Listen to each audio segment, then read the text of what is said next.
नमस्कार दोस्तों, कैसे हैं आप सभी। एक बार फिर से मैं आपका अपने प्लेटफॉर्म कॉम्पिटेटिव हिंदी क्लासेज में बहुत बहुत स्वागत करती हूं। और आज हम यहां पर पीजीटी हिंदी मेल का पेपर करेंगे जो कि 23 जुलाई 2018 में हुआ था, शिफ्ट 1 में पेपर। कल हमने पेपर किया था 25 जुलाई का पेपर और पीजीटी फीमेल का पेपर था ये। बाकी जिन बच्चों ने क्लासेज नहीं देखी हैं वो चैनल पर जाकर क्लासेज ले सकते हैं, सारी क्लासेज वहाँ पर अवेलेबल हैं। हमने यहाँ पर टीजीटी 18 के पेपर कंप्लीट कर लिए हैं जो कि 6 सेट में हमारे कंप्लीट हुए हैं, मेल और फीमेल के दोनों के पेपर। और काफ़ी सारे क्वेश्चंस आपको पीजीटी में रिपीटेड में मिले होंगे। आज की क्लास में जो रिपीटेड क्वेश्चन होंगे वो मैं आपको बताते हुए चलूँगी। तो चलिए, काफ़ी क्लास लंबा हो जाता है, 200 क्वेश्चन हमको करने होते हैं। अपने क्वेश्चंस पर आते हैं। बाकी आप जो बच्चे रेगुलर होंगे उनको समझ आ रहा होगा कि हाँ, कितने सारे क्वेश्चंस हमने रिपीटेड किए हैं। तो यहाँ से देखिएगा, क्वेश्चन हमारा 101 से स्टार्ट हो जाता है क्लास और हमारा सब्जेक्टिव पेपर तो हम यहीं से स्टार्ट करेंगे अपना। चलिएगा, क्वेश्चन नंबर 101, हिंदी साहित्य के आदिकाल को सिद्ध सामंत काल किसने कहा है। ये कहा है राहुल सांकरतायन जी ने। हमारा सही आंसर होगा राहुल सांकरतायन। रामचंद्र शुक्ल ने वीरगाथा काल बोला है, हजारी प्रसाद द्विवेदी ने आदिकाल और डॉक्टर रामकुमार वर्मा ने बोला है संधि व चारण काल। नेक्स्ट क्वेश्चन कर लेते हैं, क्वेश्चन नंबर 102, आचार्य रामचंद्र शुक्ल के अनुसार आदिकाल का समय संवत 1050 से 1375 विक्रमी। संवत 1050 से कितना, 1375 विक्रमी। नेक्स्ट क्वेश्चन 103, पृथ्वीराज रासो के रचयिता कौन है। देखिए, ये टीजीटी और पीजीटी बोथ में रिपीट हुआ है, चंद्र बरदाई इसका सही आंसर होगा। नेक्स्ट क्वेश्चन देख लेते हैं, आदिकाल के किस कवि ने खड़ी बोली में रचनाएं की हैं। अमीर खुसरो जी ने की हैं। आदिकाल के कवि हैं अमीर खुसरो जी, जिन्होंने खड़ी बोली में रचनाएं की हैं।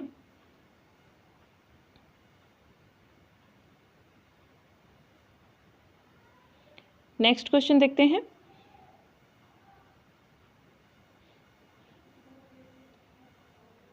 विद्यापति किसके दरबारी कवि थे। विद्यापति जो है यहाँ पर कीर्ति सिंह के दरबारी कवि थे।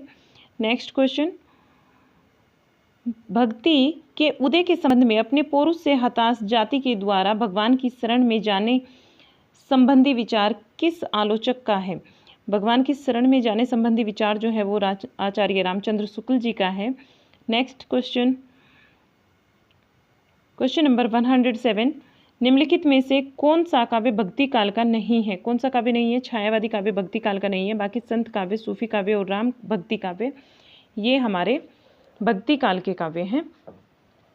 अगले क्वेश्चन को करते हैं, निम्नलिखित में से कौन ज्ञानमार्गी शाखा के कवि नहीं है। कुतुबन यहाँ हमारा सही आंसर होगा, ये ज्ञानमार्गी शाखा के कवि नहीं है। नेक्स्ट क्वेश्चन,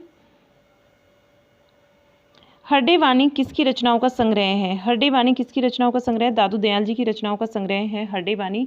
और इसका जो संपादन किया था वो किया था, इनके शिष्य थे दादू दयाल जी के संत दास और जगन्नाथ दास जी। इन्होंने पुनः जब इसका संकलन होता है तो वो अंगवधू के नाम से होता है और तब करते हैं रज्जब।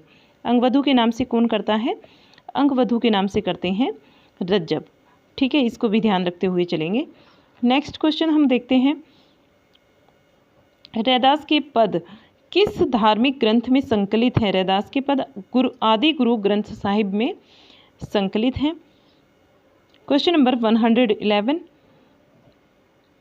निम्नलिखित में से कौन राम भक्ति शाखा के कवि नहीं है। कौन नहीं है राम भक्ति शाखा के कवि। सूरदास जी ये कृष्ण भक्ति शाखा के कवि हैं। तुलसीदास, अग्रदास और आपके हृदय राम ये किसके हैं, राम भक्ति शाखा के कवि हैं। नेक्स्ट है क्वेश्चन नंबर 112, निम्नलिखित में से कौन सा तुलसीदास की रचना नहीं है। कौन सी तुलसीदास की नहीं है। रामचंद्रिका ये तुलसीदास जी की रचना नहीं है। बाकी रामचरितमानस, रामाज्ञा प्रश्नावली और बरवई रामायण ये तुलसीदास जी की रचनाएं हैं। नेक्स्ट क्वेश्चन, निम्नलिखित में से कौन सी, ये हो गया हमारा रामचंद्रिका, इनकी रचना नहीं है। अगला क्वेश्चन देखते हैं, साहित्य लहरी किसकी रचना है। साहित्य लहरी की अगर बात करते हैं तो सूरदास जी की रचना है साहित्य लहरी। क्वेश्चन नंबर 114, निम्नलिखित में से कौन अष्टछाप के कवि नहीं है। अष्टछाप के कवि नहीं है रैदास। क्वेश्चन 115, बीजक किसकी रचनाओं का संग्रह है। बीजक कबीरदास जी की रचनाओं का संग्रह है और बीजक के 3 पार्ट हैं, साखी, सबद और रमैनी। नेक्स्ट क्वेश्चन, क्वेश्चन 116, निम्नलिखित में से कौन रीति मुक्त कवि नहीं है? रीति मुक्त की बात हो रही है तो बिहारी रीति मुक्त कवि नहीं है। बिहारी जो है वो रीति सिद्ध है, रीति सिद्ध काव्यधारा के कवि हैं। बाकी घनानंद, आलम और आपके बोधा जो है वो रीति मुक्त कवि है, रीति मुक्त धारा के कवि। काव्य रसायन के रचयिता कौन है? काव्य रसायन के रचयिता है देव। निम्नलिखित में से कौन सी रचना सेनापति की नहीं है? कवित रत्नाकर सेनापति की रचना नहीं है। कवित रत्नाकर, भावविलास, रसराज और राम रसायन ये सेनापति की रचनाएं हैं। क्वेश्चन नंबर 119, निम्नलिखित में से कौन सा भूषण की रचना नहीं है? कौन भूषण की रचना यहाँ पर नहीं है? तो रतन बावनी भूषण की रचना नहीं है। बाकी शिवराज भूषण, शिवा बावनी और छत्रसाल दशक शिव भूषण जी की रचनाएं हैं। क्वेश्चन नंबर 120, घनानंद की रचना नहीं है। साहित्य सार इनकी रचना नहीं है। सुजान सार, विरह लीला और कोकसार घनानंद की रचनाएं हैं। क्वेश्चन नंबर 121, निम्नलिखित में से कौन फोर्ट विलियम कॉलेज की भाषा मुंशी नहीं थे? देखिए ये टीजीटी में आपसे पूछा गया था। कौन नहीं थे? राजा शिव प्रसाद सिंह नहीं थे, और लल्लू लाल जी, सदल मिश्र और सदा सुखलाल, ठीक है, ये वहाँ के भाषा मुंशी थे। लेकिन जो हमारे राजा शिव प्रसाद सिंह है ये वहाँ भाषा मुंशी नहीं थे। नेक्स्ट क्वेश्चन बनता है क्वेश्चन 122, निम्नलिखित में से हमें बताना है, ये जो 4 ऑप्शन दिए हैं इनमें से बताना है कि हिंदी में भाषा योग वशिष्ठ के रचनाकार कौन है? भाषा योग वशिष्ठ हिंदी में इसके रचनाकार कौन है? राम प्रसाद निरंजनी हमारा सही आंसर होगा, राम प्रसाद निरंजनी। नेक्स्ट क्वेश्चन, हिंदी नई चाल में ढली यह उद्घोषणा किसने की है? हिंदी जब नई चाल में ढली तो ये उद्घोषणा भारतेंदु हरिश्चंद्र ने की है, भारतेंदु जी का कथन है। नेक्स्ट क्वेश्चन 124, आनंद कादम्बिनी पत्रिका कौन निकलवाते थे? भाई आनंद कादम्बिनी पत्रिका की बात हो तो बद्री नारायण चौधरी प्रेमचंद जी का नाम याद करेंगे। नेक्स्ट क्वेश्चन 125, शिवशंभू का चिट्ठा कौन लिखते थे? बाल मुकुंद गुप्त जी। शिवशंभू का चिट्ठा कौन लिखते थे? भाई बाल मुकुंद गुप्त, सही आंसर होगा बाल मुकुंद गुप्त।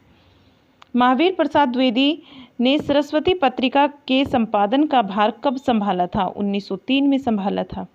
और महावीर प्रसाद द्विवेदी जी से पहले मैं आपको कल वाली क्लास में भी बताया, उससे पहले भी बताया है, ये क्वेश्चन भी आपका टीजीटी और पीजीटी कल वाली क्लास में भी रिपीटेड है 2018 में। आप मुझे बताइए कि महावीर प्रसाद द्विवेदी से पहले सरस्वती पत्रिका का संपादन कौन करते थे?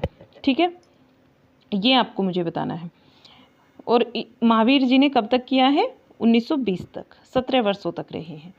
नेक्स्ट क्वेश्चन, क्वेश्चन नंबर 127, एकांतवासी योगी, देखिए रिपीटेड है आपका टीजीटी में भी और पीजीटी में भी।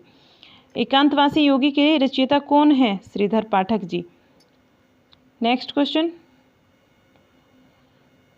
128, खड़ी बोली हिंदी, खड़ी बोली का जो प्रथम महाकाव्य माना जाता है, खड़ी बोली हिंदी का प्रथम महाकाव्य किसे माना जाता है? प्रिय प्रवास को। ये भी आपका रिपीटेड है। किसकी रचना है? अयोध्या सिंह उपाध्याय हरिओद जी की ये रचना है, अयोध्या सिंह उपाध्याय हरिओद की प्रिय प्रवास। क्वेश्चन देखते हैं हम नेक्स्ट। जो रेगुलर बच्चे हैं उनको तो समझ आ रहा होगा और पेपर को करने में इंटरेस्ट भी बन रहा होगा, ये तो मैं उम्मीद कर सकती हूँ, क्योंकि उनको काफ़ी सारे क्वेश्चंस रिपीटेड लग रहे हैं और आपको एक सीक्वेंस में भी पेपर मिल रहे हैं, तो इससे आपको कोई कन्फ्यूजन भी नहीं होगा यहाँ पर। चलिएगा करते हैं नेक्स्ट क्वेश्चन। हिंदी में छायावाद, छायावाद शीर्षक निबंध श्रृंखला के लेखक कौन थे? छायावाद निबंध जो शीर्षक श्रृंखला थी इसके जो लेखक थे वो थे Mukutdhar Pandey. Next question, question number 129 हो गया हमारा। मुकुटधर पांडे जो हिंदी में छायावाद शीर्षक से श्रृंखला निबंध लिखा था तो ये मुकुटधर पांडे ने लिखा था। नेक्स्ट क्वेश्चन 130, निम्नलिखित में से क्या छायावाद की विशेषता नहीं है? इतिवृत्तात्मक छायावाद की विशेषता नहीं है। नेक्स्ट क्वेश्चन, क्वेश्चन नंबर 131, प्रगतिवाद की विशेषता नहीं है। प्रगतिवाद की विशेषता कौन सी नहीं है? कल्पना प्रवणता। ये प्रगतिवाद की विशेषता नहीं है, कल्पना प्रवणता। बाकी शोषितों के प्रति सहानुभूति, शिक्षकों के प्रति घृणा और कांति का आवाहन, ये तीनों प्रगतिवाद की विशेषताएं हैं।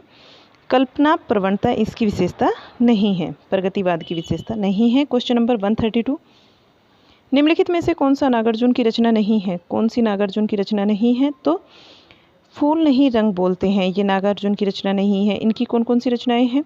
हजार हजार बाहों वाली, पुरानी जूतियों का कोरस, खिचड़ी एक विप्लव देखा हमने, खिचड़ी एक विप्लव देखा हमने, हजार हजार बाहों वाली, पुरानी जूतियों का कोरस और खिचड़ी एक विप्लव देखा हमने, ये किसकी रचनाएं हैं? ये रचनाएं हैं नागार्जुन जी की। बाकी फूल नहीं रंग बोलते हैं ये इनकी रचना नहीं है। नेक्स्ट क्वेश्चन देख लेते हैं। प्रवृत्तिवाद की प्रयोगवाद की जो प्रवृत्ति नहीं है वो हमें बताना है कि प्रयोगवाद की प्रवृत्ति कौन सी नहीं है। पारंपरिक उपमानों का प्रयोग, ये प्रयोगवाद की प्रवृत्ति नहीं है। नेक्स्ट क्वेश्चन, क्वेश्चन नंबर हमारा आता है 134, निम्नलिखित में से कौन तार सप्तक के कवि नहीं है? तार सप्तक के कवि की अगर बात करते हैं तो भवानी प्रसाद मिश्र यहाँ पर नहीं होगा। अज्ञे मुक्तिबोध और नेमिचंद्र जैन, अज्ञे मुक्तिबोध और नेमिचंद्र जैन इनके कवि हैं, लेकिन भवानी प्रसाद मिश्र नहीं है। अज्ञे तार सप्तक का जो प्रकाशन होता है वो हमारा 1943 में होता है, ये मैं आपको बता चुकी हूँ, रिपीटेड क्वेश्चन है ये। Next question, next question, question number दूसरा तार सप्तक का प्रकाशन कब होता है? दूसरे तार सप्तक का जो प्रकाशन है वो सन 1951 में होता है, ये भी रिपीटेड है। नेक्स्ट क्वेश्चन, साहित्य जन समूह के हृदय का विकास है, निबंध के लेखक कौन है? साहित्य जन समूह के हृदय का विकास है, इस निबंध के लेखक हैं बालकृष्ण भट्ट। नेक्स्ट क्वेश्चन, भाग्यवती उपन्यास के लेखक कौन है? श्रद्धाराम फुलोरी। भाग्यवती उपन्यास के लेखक कौन है? श्रद्धाराम फुलोरी जी हमारा सही आंसर होगा। नेक्स्ट देखते हैं क्वेश्चन, आरंभिक हिंदी कहानी दुलाई वाली की रचनाकार कौन है? तो बंग महिला, जिनका पूरा नाम है राजेंद्र बाला घोष। अगला क्वेश्चन देखते हैं, निम्नलिखित में से कौन सा जयशंकर प्रसाद का नाटक नहीं है? कौन सा जयशंकर प्रसाद का नाटक नहीं है? सिंदूर की होली जयशंकर प्रसाद का नाटक नहीं है। दूर स्वामिनी, राज्यश्री और विशाख ये जयशंकर प्रसाद जी के नाटक हैं, लेकिन सिंदूर की होली इनका नाटक नहीं है। नेक्स्ट क्वेश्चन, क्वेश्चन नंबर 140, आधे अधूरे नाटक के रचनाकार कौन है? आधे अधूरे नाटक के रचनाकार है मोहन राकेश। क्वेश्चन नंबर 141 हमारा होगा स्टार्ट, यहाँ से डिसिप्लिन भी चेंज हो जाता है। एकांकी संग्रह पृथ्वीराज की आंखें, एकांकी संग्रह है पृथ्वीराज की आंखें के रचनाकार कौन है? रामकुमार वर्मा यहाँ पर सही आंसर होगा। ये रामकुमार वर्मा का एकांकी संग्रह है पृथ्वीराज की आंखें। ठीक है, चलिएगा next question, question number 142, Mahadevi Verma का संस्मरणात्मक रेखा चित्र नहीं है। संस्मरणात्मक रेखा चित्र बताना है कौन सा नहीं है। संस्मरण और श्रद्धांजलि, संस्मरण और श्रद्धांजलि ये इनका संस्मरणात्मक रेखा चित्र नहीं है। बाकी अतीत के चलचित्र, स्मृति की रेखाएं और पथ के साथी ये तीनों आते हैं इस श्रेणी में। Next question, question number 143, Ramvriksh Benipuri कृत माटी की मूर्ति किस विधा की रचना है? माटी की मूर्ति जो है वो संस्मरण है। नेक्स्ट देखते हैं क्वेश्चन, निर्मल वर्मा कृत चीड़ों पर चांदनी एक है, एक क्या विधा पूछी जा रही है? तो चीड़ों पर चांदनी जो है वो निर्मल वर्मा का यात्रा वृत्तांत है। निर्मल वर्मा जी का यात्रा वृत्तांत है चीड़ों पर चांदनी। नेक्स्ट क्वेश्चन, क्वेश्चन 145, बनारसी दास के द्वारा लिखित अर्धकथा, एक अर्धकथा पूछा जा रहा है, क्या है? आत्मकथा। बनारसी दास जी ने जो अर्धकथा के नाम से लिखी है आत्मकथा लिखी है। नेक्स्ट क्वेश्चन, क्वेश्चन 146, कलम का सिपाही। देखिए ये तो हर पेपर में रिपीट हो रहा है, टीजीटी का भी मुझे नहीं लगता है कि कोई क्वेश्चन पेपर इससे बचा हुआ हो। ये किसने लिखा है? कलम का सिपाही। मतलब कि प्रेमचंद जी पर जो जीवनियाँ लिखी गई है ना, जो 3 फेमस जीवनियाँ हैं, ये तो आती ही आती हैं। ठीक है, कलम का सिपाही बताइए प्रेमचंद जी के जीवन पर लिखी हुई है और लिखी किसने है ये भी बताना है। ये पूछा जा रहा है कि किसके जीवनी किससे संबंधित है? प्रेमचंद जी से संबंधित है और लिखी किसने है? मैं हर पेपर में आपको बताया, आप मुझे बताइए इसको कमेंट बॉक्स में लिखकर कि किसने लिखी है। हर एक पेपर में मैंने आपको बताया है। मित्र संवाद किसके बीच होने वाले पत्रों का संकलन है। मित्र संवाद किसके बीच में होने वाले पत्रों का संकलन है? तो रामविलास शर्मा जी और केदारनाथ अग्रवाल के बीच में होने वाले संवाद का पत्रों का संकलन है ये। ठीक है, क्वेश्चन देखते हैं नेक्स्ट 148। एक साहित्यिक की डायरी, एक साहित्यिक की डायरी के रचनाकार कौन है? मुक्तिबोध एक साहित्यिक की डायरी के रचनाकार है। क्वेश्चन 149। युद्ध यात्रा किसके रिपोर्टाज का संकलन है? युद्ध यात्रा किसके रिपोर्टाजों का संकलन है? तो युद्ध यात्रा अगर बताना है तो धर्मवीर भारती सही आंसर होगा। क्वेश्चन 150। रस सिद्धांत शीर्षक आलोचना पुस्तक के लेखक कौन है? रस सिद्धांत शीर्षक आलोचना पुस्तक के लेखक की बात करते हैं तो डॉक्टर नगेंद्र हमारा सही आंसर होगा। क्वेश्चन 151। गोरी सोवे सेज पर, देखिए रिपीटेड है, टीजीटी में पूछा गया है। गोरी सोवे सेज पर मुख पर डारे केस पंक्ति किसके द्वारा रचित है? अमीर खुसरो के द्वारा रचित है। गोरी सोवे सेज पर मुख पर डारे केस, ठीक है, अमीर खुसरो जी की ये पंक्तियां हैं और काफ़ी फेमस पंक्तियां हैं इनकी। नेक्स्ट देखते हैं क्वेश्चन 152। निम्नलिखित में से किसको वात्सल्य रस के सम्राट माने जाते हैं? कौन माना जाता है वात्सल्य रस का सम्राट, या किसको माना जाता है? ठीक है, किसको वात्सल्य रस के सम्राट के रूप में जाना जाता है? तो वह हैं सूरदास जी हमारे। रामचरितमानस में कितने कांड हैं? 7 कांड है। कौन कौन से हैं? अगर किसी को याद हो तो जरूर बताना भाई। ठीक है, कबीर की भाषा देखिए टीजीटी में कितनी बार, ये कितने पेपर सेट में आया क्वेश्चन। कबीर की भाषा को सदुखड़ी किसने कहा? ये कहा है आचार्य रामचंद्र शुक्ल जी ने, सदुखड़ी। नेक्स्ट है क्वेश्चन 155।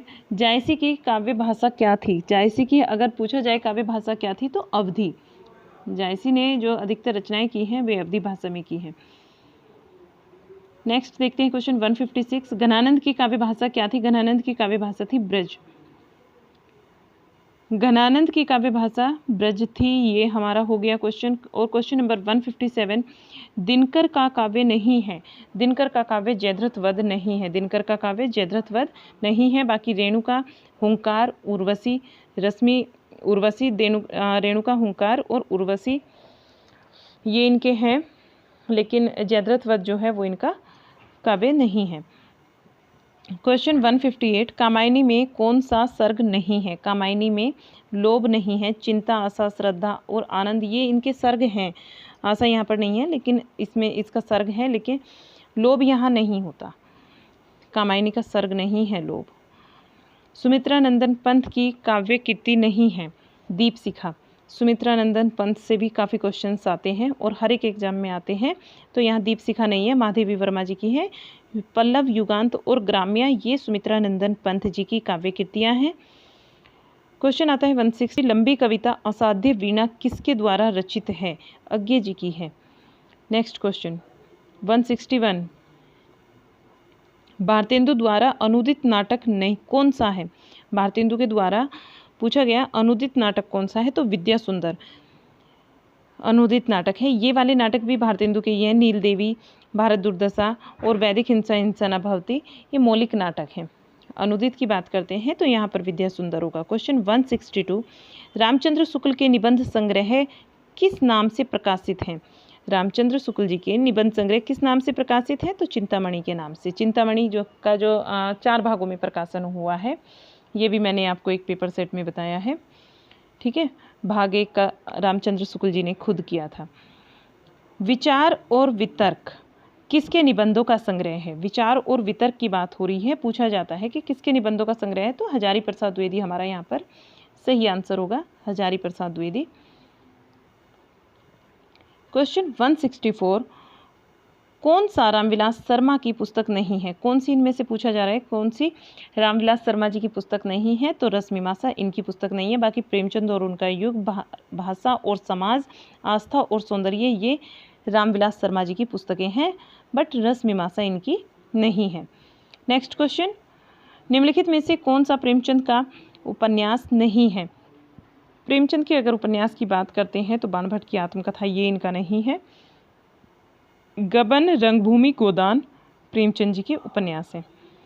नेक्स्ट क्वेश्चन, बाणभट्ट मैंने आपको कल वाले क्लास में बताया था। जिस क्वेश्चन को मैं छोड़ देती हूँ वो आपको ज़रूर बताना होगा, क्योंकि मैं वो बता चुकी हूँ किस में आया है। ये मैं रिपीट करा चुकी हूँ। जो बच्चे देख रहे होंगे रेगुलर क्लास उनको मालूम होगा कि हाँ ये चीज़ें मैंने कराई हैं। त्यागपत्र उपन्यास के लेखक कौन है? त्यागपत्र उपन्यास की अगर बात करते हैं तो जैनेंद्र हमारा सही आंसर होगा। त्यागपत्र उपन्यास के लेखक हैं जैनेंद्र। क्वेश्चन आता है नेक्स्ट, मैला आंचल मूलतः कैसा उपन्यास है? मैला आंचल जो है एक आंचलिक उपन्यास है और किसका है? फणीश्वर नाथ रेणु जी का। ठीक है। निम्नलिखित में से कौन सा भीष्म साहनी का नाटक नहीं है? भीष्म साहनी की अगर बात करते हैं, अंधा युग भीष्म साहनी का नाटक नहीं है।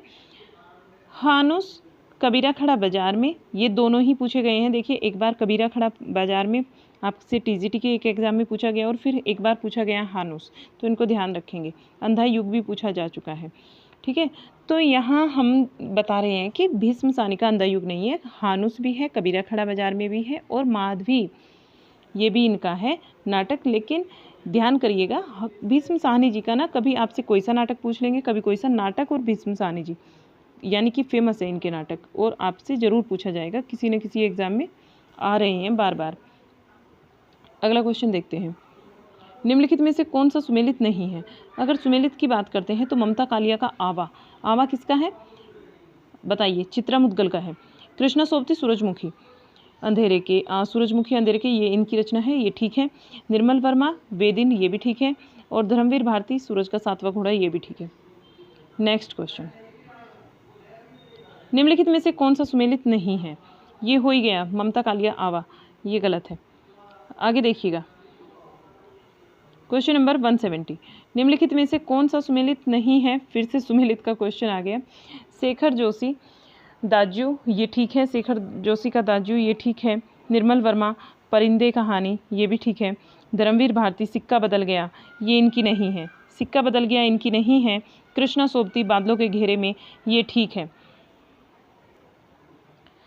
तो किसका होगा सिक्का बदल गया? ये भी कृष्णा सोबती का ही होगा। किसका होगा? कृष्णा सोबती का ही होगा, धर्मवीर भारती जी का नहीं है। नेक्स्ट देखते हैं क्वेश्चन। क्वेश्चन हमारा आता है 171, ध्वनियों के मेल से बने सार्थक वर्णों समुदाय को क्या कहते हैं? सार्थक वर्ण समुदाय को कहते हैं शब्द। नेक्स्ट है 172, उत्पत्ति की दृष्टि से शब्द के कितने भेद होते हैं? अगर उत्पत्ति की दृष्टि से देखा जाता है तो शब्द के 4 भेद होते हैं, तद्भव, तत्सम, देशज और विदेशज। नेक्स्ट है क्वेश्चन, योग रूढ़ शब्द है, योग रूढ़ यहाँ पर पंकज होगा। ठीक है। नेक्स्ट क्वेश्चन, पंकज का और योग रूढ़ का जो एग्जाम्पल दिया जाता है वो पंकज काफ़ी बार आता है, बहुत एग्जाम्स में आता है। निम्नलिखित में से तत्सम शब्द कौन सा है? तत्सम जो है वो त्वरित शब्द है, तत्सम यहाँ पर त्वरित है। आँख, ऊँट, आम, ये तत्सम नहीं है, तद्भव शब्द है। नेक्स्ट है क्वेश्चन 175, निम्नलिखित में से तद्भव शब्द कौन सा है? तद्भव शब्द की अगर बात करते हैं तो उजाला, तद्भव की अगर बात करते हैं तो उजाला सही आंसर है। क्वेश्चन 175 हो गया। 176 हमारा है, सूर्य का पर्यायवाची शब्द नहीं है। सूर्य का पर्यायवाची यहाँ पर निशाकर नहीं होगा, दिनकर, दिवाकर, प्रभाकर, ये तीनों होंगे, लेकिन निशाकर नहीं होगा। क्वेश्चन नंबर 177, अग्रगामी का विपरीत शब्द क्या होगा? अग्रगामी का विपरीत होता है पश्चगामी, अग्रगामी का विपरीत पश्चगामी। क्वेश्चन 178, निम्नलिखित में से एकार्थी शब्द कौन सा है? एकार्थी शब्द की हमें बात करनी है, तो यहाँ पर अभिमान होगा, एकार्थी शब्द अभिमान होगा, देख लीजिए। नेक्स्ट 179, निम्नलिखित में से अनेकार्थी शब्द कौन सा है? अनेकार्थी बताना है तो यहाँ घन अनेकार्थी होगा, अनुरोध, आस्था और प्रार्थना, ये एकार्थी शब्द हैं, और अनेकार्थी कौन होगा? घन। नेक्स्ट है 179 हो गया हमारा, तो 180, अंश और अंश शब्द युग्म का सही अर्थ क्या है? पहले वाले अंश का मतलब होता है कंधा और दूसरे अंश का मतलब होता है हिस्सा। क्वेश्चन बनता है 181, वह उपसर्ग वह शब्दांश है जो किसी शब्द के पहले जुड़ता है। उपसर्ग कैसा है? जो किसी शब्द के पहले जुड़ता है और उसके अर्थ में परिवर्तन कर देता है, तो उसको हम बोलते हैं उपसर्ग। 182 प्रत्यय के संदर्भ में कौन सा कथन गलत है? गलत कथन हमें बताना है।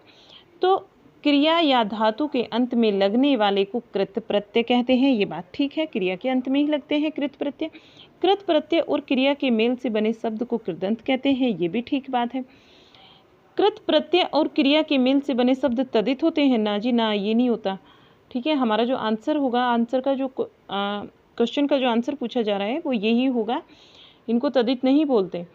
संज्ञा, स्वरनाम और विशेषण के अंत में लगने वाले प्रत्यय को तदित, जो प्रत्यय लगते हैं बाद में, जो शब्द के बाद में जो जुड़ते हैं उनको तदित कहते हैं, बिल्कुल बोलते हैं। संज्ञा और स्वरनाम तथा विशेषण के अंत में लगने वाले शब्दों को तदित प्रत्यय बोलते हैं और क्रिया के अंत में लगने वालों को कृत प्रत्यय बोलते हैं। तो यहाँ हमारा सही आंसर होगा कि कृत प्रत्यय और क्रिया के मेल से बने शब्द को तदित कहते हैं, ये गलत होगा और गलत में ही हमें आंसर बताना था। तो नेक्स्ट क्वेश्चन आ जाता है हमारा क्वेश्चन 183। समास में आए पदों को छांटकर जब किसी अन्य पदार्थ की प्रधानता हो तो कौन सा समास होता है? समास में आए हुए पदों को छोड़कर जब किसी अन्य पदार्थ की प्रधानता होती है तो पूछा जाता है कि कौन सा समास वहाँ पर होता है। तो वहाँ कौन सा होगा? हमारा बहुवीरी समास, यानी कि अब कोई से भी जो प्रथम पद और उत्तर पद 2 पद होते हैं तो इन दोनों में से किसी की भी प्रधानता नहीं होती, किसी अन्य पद की प्रधानता होती है, तो वहाँ बहुवीरी समास होता है। क्वेश्चन 184, जिस कर्मधारय का पूर्व पद संख्या बोधक हो वह कौन सा समास होता है? जिस कर्मधारय का पूर्व पद संख्या बोधक होता है वो होता है द्विगु समास। नेक्स्ट क्वेश्चन 185, पद के संदर्भ में कौन सा कथन सही नहीं है? पद के संदर्भ में कौन सा कथन सही नहीं है?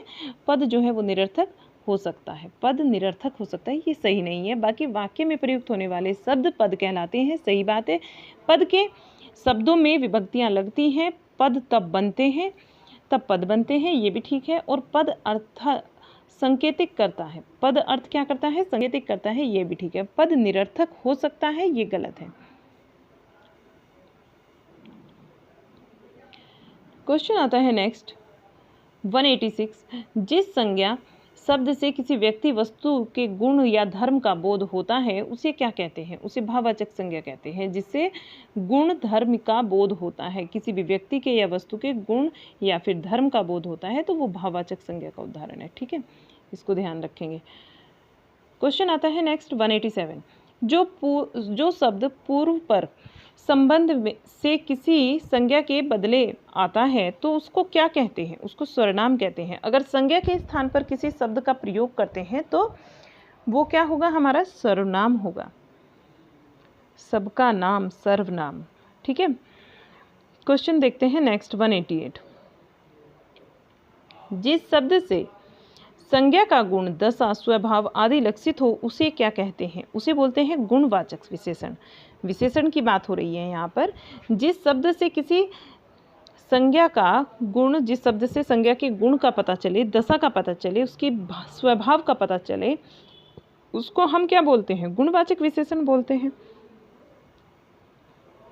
क्वेश्चन आता है नेक्स्ट हमारा 189, निम्नलिखित में से कौन सी प्रेरणार्थक क्रिया है? प्रेरणार्थक क्रिया की बात करते हैं तो सुनना यहाँ पर प्रेरणार्थक क्रिया होगी। क्वेश्चन नेक्स्ट आता है 189, हो गया हमारा सुनना, प्रेरणार्थक क्रिया। राम धीरे धीरे टहलता है, वाक्य में धीरे धीरे विशेषण, क्रिया विशेषण कौन सा है? धीरे धीरे। ठीक है।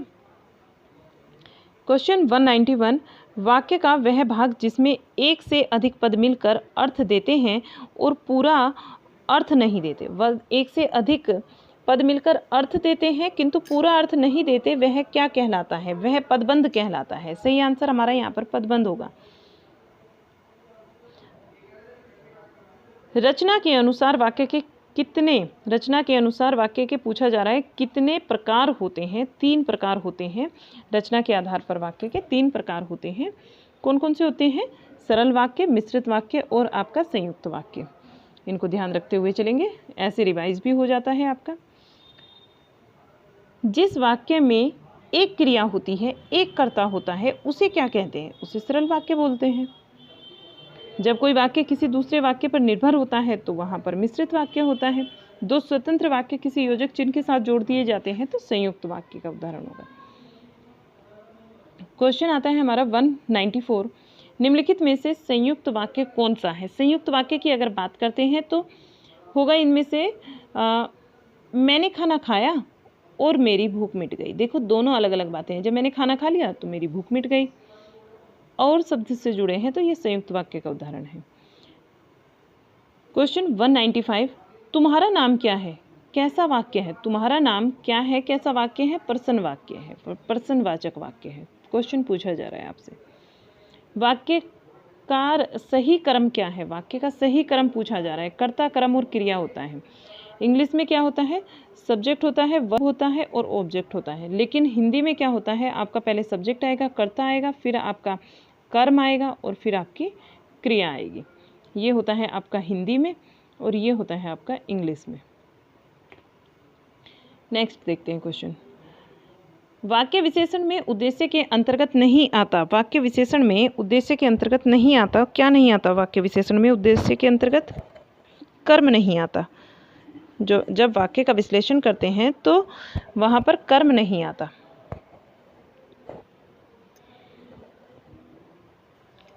सही आंसर हमारा कर्म होगा। क्वेश्चन 198। स्वर संधि के कितने भेद होते हैं? 5 भेद होते हैं। कौन कौन से होते हैं? दीर्घ स्वर संधि, गुण, वृद्धि, आयादी और यण। ये 5 भेद होते हैं स्वर संधि के। किसमें यण संधि है? यण संधि बताना है। यद्यपि, यद्यपि में यण संधि है। देखिए यद्यपि में यण संधि है। य पर आधा अक्षर है द। अगर आप ट्रिक से भी समझना चाहें तो य पर आधा अक्षर होगा यहाँ पर। चलिएगा क्वेश्चन आता है नेक्स्ट 200। मनोयोग का संधि विच्छेद क्या होगा? मनोयोग की बात करते हैं संधि विच्छेद की, तो मनः धन योग होगा, क्योंकि विसर्ग को यहाँ और हो रहा है। विसर्ग को क्या हो रहा है? विसर्ग को ओ हो रहा है। ठीक है, विसर्ग ओ में परिवर्तित हो रहे हैं। नेक्स्ट क्वेश्चन विसर्ग संधि का उदाहरण है ये 201। शब्द अर्थो सहितो काव्यम। वाक्य की यह परिभाषा किसने दी है? शब्द अर्थ सहितो काव्यम, ये परिभाषा जो है वो भामा ने दी है। काव्य शास्त्र से क्वेश्चन आया है। वाक्यम रसात्मकम काव्यम, यह किसका मत है? विश्वनाथ का मत है। वाक्यम रसात्मकम काव्यम कई बार क्वेश्चन आया है, विश्वनाथ जी का है। नेक्स्ट है क्वेश्चन 203। काव्य प्रबल अनुभूतियों का सहज उद्देक है, यह विचार किसका है? ये जो विचार कहा गया है वर्ड्सवर्थ का है। ये विचार आपका वर्ड्सवर्थ का है। नेक्स्ट है क्वेश्चन 204। काव्य आत्मा की संकल्पनात्मक अनुभूति है, यह कथन किसका है? जयशंकर प्रसाद जी का। ये तो अभी कल भी किया हमने, कल वाले क्वेश्चन पेपर में भी ये है, पीजीटी वाले में। नेक्स्ट क्वेश्चन देखते हैं। काव्य की अनिवार्य तत्व क्या नहीं है? काव्य का अनिवार्य तत्व पूछा जाता है, क्या नहीं है? तो अलंकार तत्व काव्य का अनिवार्य तत्व नहीं है। क्वेश्चन नेक्स्ट है हमारा 206। मम्मट के काव्य प्रयोजन में कौन सा शामिल नहीं है? मम्मट का अगर काव्य प्रयोजन देखते हैं तो कांता के समान उपदेश, कांता के समान उपदेश यहाँ पर शामिल नहीं है। Next question 207। प्रबंध काव्य में संगठन किसके द्वारा किया जाता है? कथानक के द्वारा प्रबंध काव्य में संगठन किया जाता है, कथानक के द्वारा। नेक्स्ट आता है क्वेश्चन महाकाव्य के संदर्भ में कौन सा कथन सही नहीं है? 8 से कम सर्गों में संगठित होना चाहिए, ये सही नहीं है। बाकी अगर महाकाव्य के विषय में बात कही जाती है तो इसकी कथा इतिहास तथा किसी महापुरुष के वास्तविक जीवन पर आधारित होनी चाहिए। सर्ग के अंत में आगामी सर्ग की कथा की सूचना होनी चाहिए और नायक में धीरोदत्त गुणों का समावेश होना चाहिए। अगला क्वेश्चन आता है, क्वेश्चन नंबर हमारा 209 होगा। उपन्यास का तत्व नहीं है, हमें बताना है उपन्यास का तत्व कौन सा नहीं है। रंगमंच नहीं होता उपन्यास का तत्व। 210। भरतमुनि ने नाटक के रस कितने माने हैं? देखिए ये आपको टीजीटी और पीजीटी कल वाले पेपर में भी है और टीजीटी वाले में भी है, रिपीटेड सेम क्वेश्चन है। 8 माने हैं, ठीक है। भरतमुनि जी ने, इनका जो नाट्य शास्त्र कीर्ति है भरतमुनि जी की, जिसको पंचम वेद माना गया है। नेक्स्ट क्वेश्चन 211, विभाव अनुभाव व्याभिचारी संयोग रस निष्पत्ति सूत्र किसका है? ये भरतमुनि का ही है। क्वेश्चन 112, रस निष्पत्ति में उत्पत्तिवाद का संबंध किससे है? रस निष्पत्ति में उत्पत्तिवाद का संबंध पूछा जा रहा है, किससे है? तो भट्ट लोलट, यहाँ सही आंसर होगा भट्ट लोलट।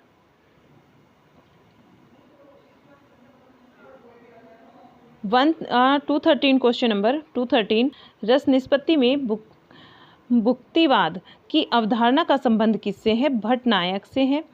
भुक्तिवाद की अवधारणा का संबंध जो है वो भट्टनायक जी से है। वीर रस का स्थायी भाव, ये भी रिपीटेड है आपका, उत्साह से है। वीर रस का स्थायी भाव क्या हुआ? उत्साह। करुण रस का स्थायी भाव आपका शोक होता है। निम्नलिखित में से सात्विक अनुभाव कौन सा है? सात्विक अनुभाव की बात करते हैं तो रोमांच हमारा सात्विक अनुभाव होगा। निम्नलिखित में से सात्विक अनुभाव रोमांच होगा। नेक्स्ट क्वेश्चन, निम्नलिखित में से कौन सा संचारी भाव है? कौन सा है संचारी भाव इसमें? तो ग्लानि यहाँ संचारी भाव। सात्विक अनुभाव कितने प्रकार के होते हैं? सात्विक अनुभाव 8 प्रकार के होते हैं। शब्द का प्रसिद्ध अर्थ देने वाली शक्ति है। शब्द का प्रसिद्ध अर्थ देने वाली शक्ति अभिधा शक्ति है। शब्द का प्रसिद्ध अर्थ अभिधा शक्ति देती है। और प्रयोजनवती लक्षणा के भेद हैं गौणी और सुधा। गौणी और सुधा जो है वो प्रयोजनवादी लक्षणा के भेद हैं। नेक्स्ट क्वेश्चन 221, को घटी को वृष भानुजा वे हलधर के वीर में है शाब्दी व्यंजना। को घटी को वृष भानुजा वे हलधर के वीर में कौन सी व्यंजना है? शाब्दी व्यंजना। भरतमुनि ने गुणों की कितनी संख्या मानी है? गुणों की संख्या मानी है भरतमुनि ने 10। माधुर्य गुण के संबंध में कौन सा कथन सही नहीं है? नहीं में हमें आंसर देना है। तो इसमें ट वर्ग के व्यंजन रहते हैं, ये सही नहीं है। इसमें हृदय में ध्रुति उत्पन्न होती है। इसमें हृदय में क्या होता है? ध्रुति उत्पन्न होती है। और इसमें संयुक्त अक्षर का प्राय अभाव है। इसमें संयुक्त अक्षर का प्राय अभाव है और समास का भी इसमें अभाव होता है। समास का भी इसमें अभाव होता है। जो आंसर होगा हमारा वो होगा इसमें ट वर्ग के व्यंजन रहते हैं, ये नहीं रहते इसमें। नेक्स्ट है क्वेश्चन 224, ओज गुण का संबंध किस रस से है? ओज गुण का संबंध रोध रस से है। क्वेश्चन 225, व्याकरण विरोध प्रयोग में कौन सा दोष माना जाता है? व्याकरण के विरोध प्रयोगों में कौन सा दोष माना जाता है? तो च्युत संस्कृति दोष माना जाता है। 226, निम्नलिखित में से कौन सा अर्थ दोष के संगत आता है? कौन सा अर्थ है जो दोष के संगत आता है? तो कष्टार्थतव, ये दोष के संगत आता है। नेक्स्ट क्वेश्चन, निम्नलिखित में से कौन सा छंद वर्णिक छंद है? कौन सा छंद वर्णिक छंद है? शालिनी। कौन सा छंद वर्णिक छंद है? शालिनी। निम्नलिखित में से कौन सा अर्धमात्रिक छंद है? अर्धमात्रिक छंद है दोहा। अर्धमात्रिक छंद कौन सा है? अर्धसम्मात्रिक छंद। अर्धसम्मात्रिक छंद होता है दोहा इनमें से। निम्नलिखित में से कौन सा अर्धसम्मात्रिक छंद है? दोहा। निम्न में से कौन सा अर्थ अलंकार है? अर्थ अलंकार की बात करते हैं तो उत्प्रेक्षा। अर्थ अलंकार होते हैं जहां अर्थ के आधार पर चमत्कार उत्पन्न होता है, उत्प्रेक्षा।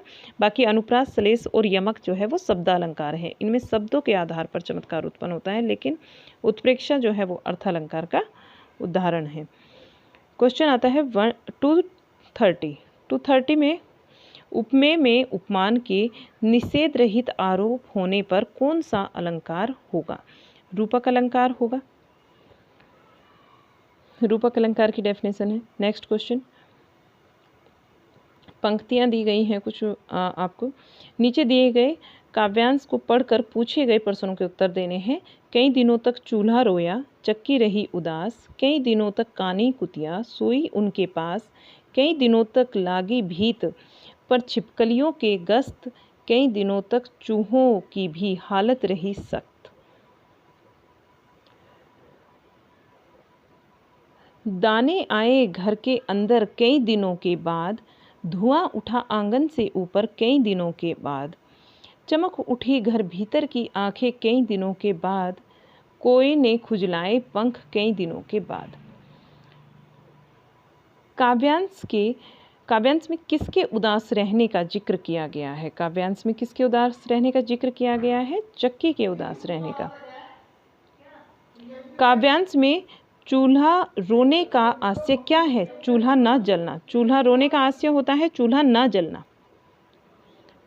नेक्स्ट है क्वेश्चन, कई दिनों के बाद निम्न में से क्या नहीं हुआ? कई दिनों के बाद चूल्हे की हालत खराब रही। क्या नहीं हुआ? चूल्हे की हालत खराब रही। नेक्स्ट है क्वेश्चन, वाक्यांश में आंखें चमक उठने का अर्थ क्या है? आंखें चमक उठने का अर्थ है प्रसन्नता। आंखें चमक उठना, प्रसन्नता। आंगन के ऊपर धुआं उठने का संकेतार्थ है। आंगन के ऊपर धुआं उठने का संकेतार्थ क्या होता है? चूल्हा जलना। संकेतार्थ होता है चूल्हा जलना। आगे देखते हैं, संस्कृति मनुष्य की विविध साधनाओं की सर्वोत्तम परिणति है। धर्म के समान वह भी अवरोधी वस्तु है। वह समस्त दृश्यमान है। वह समस्त दृश्यमान विरोधों में सामंजस्य स्थापित करती है। भारतीय जनता की विविध साधनाओं की सबसे सुंदर परिणति को ही भारतीय संस्कृति कहा जा सकता है। सच पूछा जाए तो यह समस्याओं का समाधान है और अपनी समस्याएं कुछ भी नहीं है, परंतु नाना कारणों से सारा भारतीय जनसमूह उस बड़े उपलब्ध सत्य को आत्मसात नहीं कर सका। क्यों ऐसा नहीं कर सका और क्या करने से भारतीय संस्कृति अर्थात भारतीय श्रेष्ठ व्यक्तियों का सर्वोत्तम सारी जनता की अपनी चीज बन सकती है, यही समस्या है। संस्कृति किसकी सर्वोत्तम परिणति है? क्वेश्चन है, संस्कृति किसकी सर्वोत्तम परिणति है? तो साधनाओं की सर्वोत्तम परिणति है। क्वेश्चन नंबर 237, संस्कृति किसके समान अविरोध वस्तु है? अविरोध वस्तु है धर्म के समान। संस्कृति किसके समान अविरोध वस्तु है? धर्म के समान अविरोध वस्तु है संस्कृति। नेक्स्ट क्वेश्चन, संस्कृति विरोधों में क्या स्थापित करती है? संस्कृति विरोधों में सामंजस्य स्थापित करती है। सामंजस्य हमारा सही आंसर होगा। संस्कृति विरोधों में क्या करती है? सामंजस्य को स्थापित करती है। संस्कृति के संदर्भ में कौन सा कथन गलत है? गलत की बात करते हैं तो सारे भारतीयों ने बड़े उपलब्ध सत्य को आत्मसात कर लिया है। सारे भारतवासियों ने बड़े उपलब्ध सत्य को आत्मसात कर लिया है, ये गलत है। यह समस्याओं का समाधान है, बिल्कुल सही है। इसकी अपनी कोई समस्या नहीं है, ये भी सही है। और भारतीय संस्कृति यानी कि भारतीय श्रेष्ठ व्यक्तियों का सर्वोत्तम है। भारतीय संस्कृति यानी भारतीय श्रेष्ठ व्यक्तियों का सर्वोत्तम है, ये बिल्कुल ठीक है। ठीक है, नेक्स्ट क्वेश्चन देखते हैं। क्वेश्चन नंबर 240, गद्यांश का सर्वाधिक उपयुक्त शीर्षक क्या होगा? इसका शीर्षक होगा भारतीय संस्कृति की समस्या। नेक्स्ट क्वेश्चन, दिए गए गद्यांश में ये तो हो गया हमारा। ठीक है, आगे देखते हैं इससे नीचे क्वेश्चन, क्योंकि 2 टाइम क्वेश्चंस होते हैं इसमें, तो यहाँ से हम देखते हैं। हमारे यहाँ क्वेश्चन पेपर यहाँ पर आ चुके हैं हम। नीचे दिए गए काव्यांश को पढ़कर पूछे गए प्रश्नों के उत्तर दीजिए। उन्नत रहा होगा कभी जो हो रहा अवनत अभी। उन्नत रहा होगा कभी जो हो रहा अवनत अभी। जो हो रहा उन्नत अभी अवनत रहा होगा कभी। हंसते प्रथम जो पद हैं तम पंक में फंसते वही। मुरझे पड़े रहते मुकुंद जो अंत में हंसते वही। उन्नति तथा अवनति का नियम एक अखंड है। उन्नति और अवनति का नियम एक अवनति प्रकृति का नियम एक अखंड है, चढ़ता प्रथम व्योम में गिरता वही मातृंड है। अतएव अवनति ही हमारी कह रही उन्नति कला, उत्थान ही जिसका नहीं उसका पतन ही क्या भला। क्वेश्चन बनते हैं इससे। क्वेश्चन नंबर देखते हैं 241। पदम का सही अर्थ यहाँ बताना है, तो पदम का सही अर्थ होगा कमल। नेक्स्ट क्वेश्चन, मातृंड का आस्य क्या है? मातृंड का आस्य है सूर्य। Next question 243। तम पंख में कौन सा अलंकार है? तम पंख के अंदर रूपक अलंकार है, तम पंख में रूपक अलंकार है। नेक्स्ट क्वेश्चन, काव्यांश का मुख्य भाव क्या है? काव्यांश का मुख्य भाव है आशा।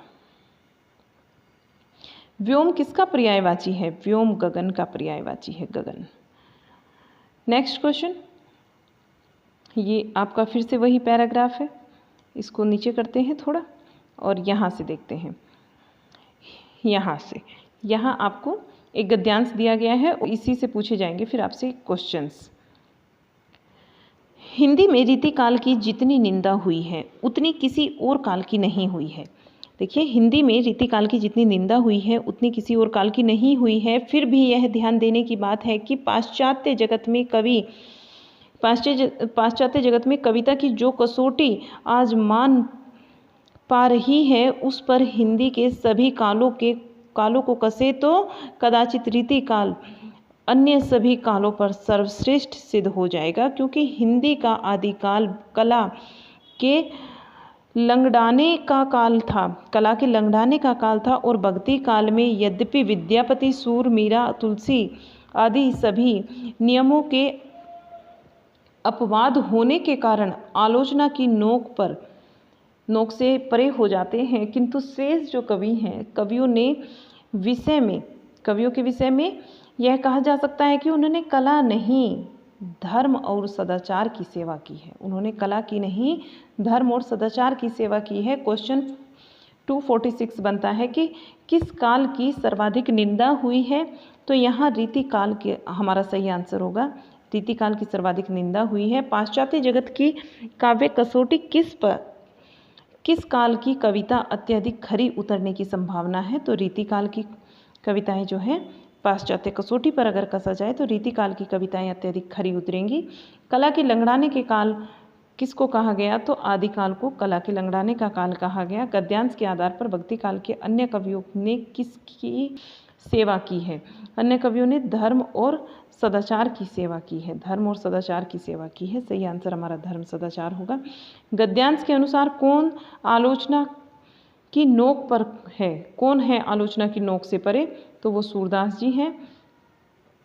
बात सूरदास जी की आती है यहाँ पर। नेक्स्ट फिर से हमारा ये पैराग्राफ आ जाता है, क्योंकि 2 टाइम आपका रिपीट होता है। तो चलिएगा, इसको स्क्रॉल करके थोड़ा नीचे जाते हैं। यहाँ से फिर हमारे क्वेश्चंस स्टार्ट होते हैं। ये हम कर चुके हैं सूरदास तक। यहाँ से अग्नि का पर्यायवाची शब्द क्या है? अग्नि का पर्यायवाची होता है अनल। क्वेश्चन 252। यथाशक्ति में कौन सा समास है? यथाशक्ति में अव्ययीभाव समास है। यथाशक्ति में कौन सा समास है? अव्ययीभाव। यथाशक्ति में अव्ययीभाव समास। और दिग्गज का संधि विच्छेद क्या होगा? दिग्धन गज होगा। ये 13 का नियम है, व्यंजन संधि का उदाहरण है। नेक्स्ट क्वेश्चन, संवाद का संधि विच्छेद क्या होगा? संवाद का होता है समधनवाद। संवाद माँ का अनुस्वार में परिवर्तित हो जाता है। नेक्स्ट क्वेश्चन, भाव किसके हृदय में रहते हैं उसे क्या? भाव जिसके हृदय में रहते हैं उसे क्या कहते हैं? जिसके हृदय में भाव रहते हैं उसको आश्रय बोलते हैं। जिसके हृदय में भाव होते हैं उसको आश्रय बोलते हैं। इंद्रवर्जस छंद का एक चरण में कितने वर्ण होते हैं? इंद्रवर्जस छंद के एक चरण में 11 वर्ण होते हैं। इंद्रवर्जस जो छंद होता है इसके एक चरण में 11 वर्ण होते हैं। गीतिका छंद का पहला चरण, गीतिका छंद के एक चरण में कितनी मात्राएं होती हैं? यानी कि पहले चरण की बात हो रही है, कितनी मात्राएं होती हैं उसमें? 26 मात्राएं होती है। गीतिका छंद के एक चरण में कितनी मात्राएं? 26 मात्राएं होती हैं। नेक्स्ट, बिनु पद चले सुने बिनु काना पंक्ति में कौन सा अलंकार है? पंक्ति में विभावना अलंकार की बात हो रही है। बिना पदों की चलता है और बिना कानों की सुनना क्या है इसमें? विभावना अलंकार, बिना कारण के कार्य होना। पत्रकारिता को आधुनिक युग का कौन सा वेद कहा जाता है? पांचवा वेद कहा जाता है। आधुनिक युग का पत्रकारिता को पांचवा वेद कहा जाता है। क्वेश्चन 260, जनसंचार का कौन सा माध्यम दृश्य श्रव्य माध्यम नहीं है? जनसंचार का पत्रकारिता दृश्य श्रव्य माध्यम नहीं है, माध्यम नहीं है। हाँ, पत्रिकाएं, क्योंकि यहाँ पर दूरदर्शन भी आ जाता है, वीडियो आपका और सिनेमा ये आ जाते हैं, लेकिन पत्रिकाएं जो है वो नहीं आएगा इसमें। दूरदर्शन के बारे में क्या सही नहीं है? जो सही नहीं है, नहीं में हमें आंसर देना है।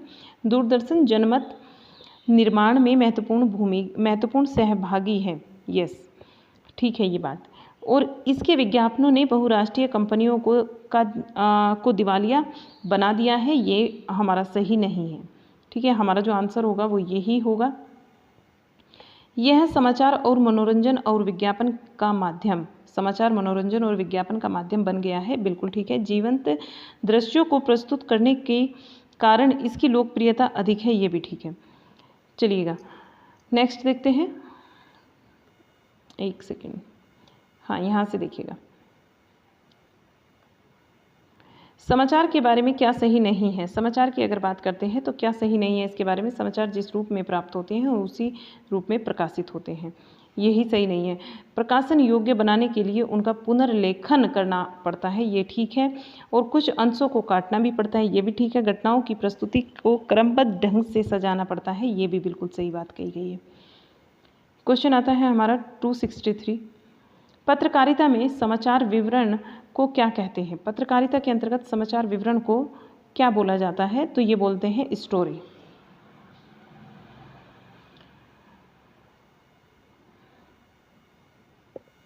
समाचार की पांडुलिपि के प्रत्येक पृष्ठ पर दाईं ओर ऊपर लिखे गए संकेत को क्या कहते हैं? संकेत को क्या कहते हैं? स्लग बोलते हैं उसको, स्लग। नेक्स्ट है क्वेश्चन हमारा 265, समाचार के शीर्षक के संबंध में कौन सा कथन सही नहीं है? नहीं में हमें आंसर देना है। तो सही जो नहीं है वो शीर्षक की काया लंबी होती है, ये सही नहीं है, क्योंकि शीर्षक जो है वो बहुत सीमित और छोटा होता है। इसमें समाचार का मूल भाव केंद्रित होता है, ठीक है, और इसे पाठकों को आकर्षित करने में सफलता होनी चाहिए, बिल्कुल सही बात है। और यह मोटे अक्षरों में लिखा तथा छपा होता है, बिल्कुल सही बात है। आप देखते हैं न्यूज़पेपर में हेडिंग्स जो होते हैं एक, उसी को बोलते हैं शीर्षक, और कितने मोटे मोटे अक्षरों में वो लिखा होता है। प्रूफ संशोधन में चिन्ह डी का क्या आशय है? हटा दे। डी का मतलब होता है हटा दे। नेक्स्ट क्वेश्चन 267, रेडियो सिर्फ समाचार का प्रसारण करता है। रेडियो क्या करता है? सिर्फ समाचार का प्रसारण करता है। रेडियो समाचार का प्रसारण करता है। नेक्स्ट क्वेश्चन, रेडियो में किस कार्यक्रम के आरंभ और अंत की सूचना देने का कार्य किसके माध्यम से होता है? किसी भी कार्यक्रम की सूचना को देने का कार्य, उसके आरंभ और अंत की सूचना देने का कार्य किसके माध्यम से होता है? तो उद्घोषणा के द्वारा ये कार्य होता है। फीचर लेखन के संदर्भ में कौन सा कथन गलत है? फीचर लेखन की अगर बात करते हैं तो इसमें आलोचना दृष्टि प्रधान होती है, ये गलत है। और जो सही बातें हैं फीचर लेखन के बारे में, पत्रकारिता के क्षेत्र में यह नव विकसित विधा है, बिल्कुल ठीक है। और यह निबंध और लेख से साम्य होने के बावजूद यह दोनों पृथक हैं, दोनों से पृथक है। निबंध और लेख से इसकी समानता है, लेकिन फिर भी ये दोनों से अलग है। इसमें रोचक और सहजता तथा सरलता होती है, ये ठीक बात कही गई है। क्वेश्चन देखते हैं अगला, रिपोर्टाज के बारे में कौन सा कथन सही नहीं है? सही नहीं है ये पूछा जा रहा है। इसमें संवेदना की प्रधानता होती है, बिल्कुल होती है। इसमें कल्पना की प्रधानता होती है, नहीं होती भाई, यही हमारा होगा आंसर। यह सहज घटित महत्वपूर्ण घटना की संवेदनशील अभिव्यक्ति है, हाँ है, बिल्कुल सही होगा ये भी। और यह कहानी रूपक और रपट के संवेद तत्व को समाहित करने वाली विधा है, ये भी ठीक है। चलिए नेक्स्ट देखते हैं। क्वेश्चन आता है 271। दूरदर्शन समाचार के बारे में कौन सा कथन ठीक नहीं है? दूरदर्शन और समाचार के बारे में शब्दों और विचारों का तालमेल आवश्यक नहीं है, ये ठीक है। हमारा मतलब जो राइट आंसर होगा, नहीं में जो आंसर है वो यही होगा। चलिएगा अगला देखते हैं। किसी दृश्य की मूल आवाज़ की जगह पर किसी दूसरी भाषा की आवाज़ को समायोजित करने की तकनीक क्या कहलाती है? ये कहलाती है पार्श्ववाचन। Next question. दृश्यांकित करने से पूर्व कथा को ध्यान में रखकर हाथों का जो विवरण तैयार किया जाता है उसे क्या कहते हैं? उसे पटकथा कहते हैं।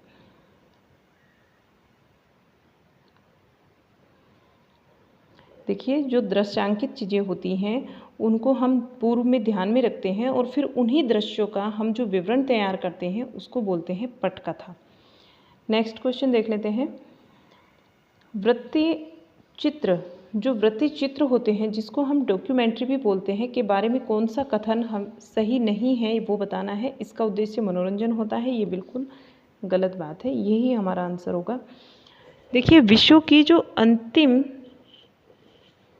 तह तक जाने का प्रयास किया जाता है। डॉक्यूमेंट्री में क्या होता है, वृत्ति चित्र में क्या होता है कि इसमें विश्व की अंतिम तह तक जाने की बात की जाती है और अतीत के जीवंत दस्तावेज के रूप में ये बात जानी जाती है और वर्तमान तथा भावी पीढ़ी को सूचित किया जाता है।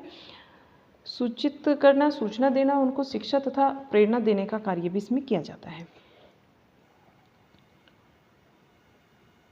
नेक्स्ट क्वेश्चन देखते हैं। क्वेश्चन 275। विज्ञापन का उद्देश्य क्या नहीं होता? विज्ञापन का उद्देश्य उपभोक्ता को लाभ पहुंचाना नहीं होता। क्वेश्चन 276। विज्ञापन लेखन के संदर्भ में क्या सही नहीं है? विज्ञापन लेखन के संदर्भ में विज्ञापन लेखन के पूर्व तैयारी नहीं करनी पड़ती। विज्ञापन लेखन के पूर्व में क्या तैयारी नहीं करनी पड़ती, ये सही नहीं है, तैयारी करनी पड़ती है भाई। यह एक सृजनात्मक और मौलिक कार्य है, सर्वाधिक महत्वपूर्ण है और विज्ञापन के उद्देश्य को पकड़ना ठीक है, और ये भी इसका ठीक है, उद्देश्य को उसमें पकड़ के रखना पड़ता है, नहीं छोड़ना होता, और लक्षित उपभोक्ता की रुचि को उसमें पहचानना होता है। ठीक है, जो हमारा उद्देश्य है उससे हम भटक नहीं सकते, उसको हमें ध्यान में रखकर ही कार्य करना होता है। साक्षरता के लिए कौन सी अनिवार्य गुण नहीं है? साक्षरता के लिए जो सुंदरता है, सुंदरता यहाँ पर अनिवार्य गुण नहीं है साक्षरता के लिए। राइट आंसर सुंदरता होगा। नेक्स्ट क्वेश्चन देख लेते हैं। प्रयोजन मूलक हिंदी को क्या कहा जाता है? प्रयोजन मूलक हिंदी को व्यवहारिक हिंदी कहा जाता है। प्रयोजन मूलक हिंदी को व्यवहारिक हिंदी कहा जाता है।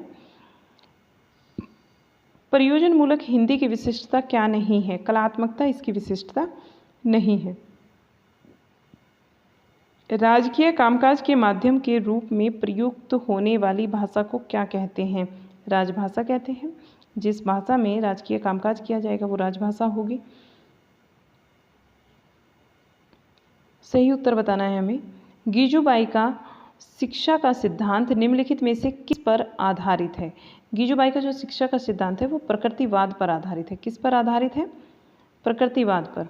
सही आंसर होगा प्रकृतिवाद। संविधान की समवर्ती सूची में शिक्षा की प्रतिस्थापना का अर्थ है शैक्षणिक वित्त डैश का उत्तरदायित्व होता है। तो इसका यहाँ पर जो सही आंसर होगा हमारा केंद्र और राज्यों का। ठीक है, केंद्र और राज्यों का शिक्षा का जो उत्तरदायित्व है वो केंद्र और राज्य दोनों पर है। वाक्य को पूर्ण करने के लिए सही विकल्प का चयन करना है। प्रभावी संचार डैश द्वारा संभव है। किसके द्वारा प्रभावी संचार संभव है? तो योजनागत विचारों को अभिव्यक्त करने की सुसंगति पर प्रभावी विचार जो है वो संभव है। योजनागत विचारों को अभिव्यक्त करने की सुसंगति पर। आगे देखते हैं। नीचे दिए गए विकल्पों में से हमें सही विकल्प का चयन करना है। जब राहुल अपनी अनुक्रिया को न्यायसंगत सिद्ध करते हुए प्रश्न का उत्तर दे रहा है तो वह प्रस्फुटन के किस स्तर पर प्रचालन कर रहा है? तो वो विश्लेषण कर रहा है। सही आंसर होगा यहाँ पर विश्लेषण। सही विकल्प का चयन करें। सही विकल्प का चयन करना है हमें और संचार प्रक्रिया में प्रतिपुष्टि शब्द का अर्थ क्या है वो बताना है। संचार प्रक्रिया में प्रतिपुष्टि शब्द का अर्थ बताना है। क्या होता है? अनुक्रिया जो प्राप्तकर्ता प्रेषक को देता है, अनुक्रिया जो कि प्राप्तकर्ता प्रेषक को देता है, यही इसका प्रतिपुष्टि का सही अर्थ होता है। सही विकल्प का चयन करें। वर्तमान समय में स्टेडम, वर्तमान समय जो है उसमें स्टेम का अर्थ क्या होता है ये हमें बताना है। स्टेम जो आपकी एक शॉर्ट फॉर्म है STEM, तो इसमें साइंस आता है यानी विज्ञान, आपका टेक्नोलॉजी यानी तकनीक, आपकी इंजीनियरिंग यानी अभियांत्रिकी, और मैथमेटिक्स यानी कि आपका गणित। ये चारों इसमें आएंगे, साइंस, टेक्नोलॉजी, इंजीनियरिंग और मैथमेटिक्स, स्टेम इसको बोलते हैं। नेक्स्ट है क्वेश्चन 287, पुरुषों और महिलाओं को समान वेतन से संबंधित नीति डैश का कार्य व्यवहार है। ये लैंगिक कार्य व्यवहार है। कैसा कार्य व्यवहार है? लैंगिक। नेक्स्ट क्वेश्चन है, निम्नलिखित में से एक शिक्षण कौशल नहीं है। निम्न में से कौन सा एक शिक्षण कौशल नहीं है? ये नीचे दिए गए विकास का सही विकल्पों का हमें सही पहचान करनी है। इनमें से तो शिक्षण कौशल नहीं है, ये स्मरण करना शिक्षण कौशल नहीं होता। स्मरण करना यहाँ हमारा आंसर होगा। और पाठ योजना होता है, वास्तविक जीवन की स्थितियों से संबंध करना भी होता है और प्रतिक्रिया को प्रकट करना भी होता है। लेकिन हमारा जो आंसर होगा यहाँ पर वो स्मरण करना होगा। हमसे नहीं में आंसर पूछा जा रहा था, नहीं में ही हम बताएंगे। जब शिक्षक प्रयोगों को, प्रेक्षणों को संचालित करने के लिए कहता है, जब शिक्षक क्या करता है? प्रयोगों को और प्रेक्षणों को संचालित करने के लिए कहता है तो एक निष्कर्ष पर पहुंचता है। तो किस दृष्टिकोण का अनुसरण होता है वहां पर? वहां प्रेरक दृष्टिकोण होता है। दिए गए विकल्पों में से सर्वाधिक उपयुक्त विकल्प का चयन करें। दिए गए विकल्पों में से जो सर्वाधिक उपयुक्त विकल्प है वो है पाठन का प्रवाह हो, पाठन का प्रवाह हो, ये हमारा सही है। नेक्स्ट क्वेश्चन आ जाता है क्वेश्चन नंबर 291। नीचे दिए गए विकल्पों में से सही का चयन हमें करना है। इनमें से पाठों में नाट्य कला डैश को प्रोत्साहित करने हेतु सक्षम बनाती है साक्षरता कौशल को। साक्षरता कौशल को प्रोत्साहित करने हेतु क्या बनाती है? सफल बनाती है, सक्षम बनाती है। नेक्स्ट क्वेश्चन देखते हैं। अतिरिक्त छात्रों की एक कक्षा में पाठों में एकीकृत करने के लिए निम्नलिखित में से कला का कौन सा स्वरूप सर्वोत्तम होगा? कला का यहाँ पर प्रदर्शनी कला सर्वोत्तम रूप होगा। नेक्स्ट क्वेश्चन, रिक्त स्थान की पूर्ति के लिए सही विकल्प का चयन करना है। रिक्त स्थान की पूर्ति जो है वो पेजेज से होती है, पृष्ठ से होती है। इसमें कि एक वेबसाइट में HTML विभिन्न को जोड़ता है। HTML एक उसमें साइट होती है, साइट में क्या होता है? ये विभिन्न पृष्ठों को जोड़ता है, ठीक है, पेजेस को जोड़ता है। नेक्स्ट क्वेश्चन देख लेते हैं। सर्वाधिक उपयुक्त अनुक्रिया का चयन करना है। सर्वाधिक जो उपयुक्त अनुक्रिया होगी वो विद्यालयों में सर्वोत्तम अभ्यास का व्यापक पैमाने पर साझाकरण होगी। और इसमें क्या होगा? साझाकरण होगी वेब और गोष्ठी या वेबिनार के द्वारा। ये सर्वाधिक रूप से संभव है।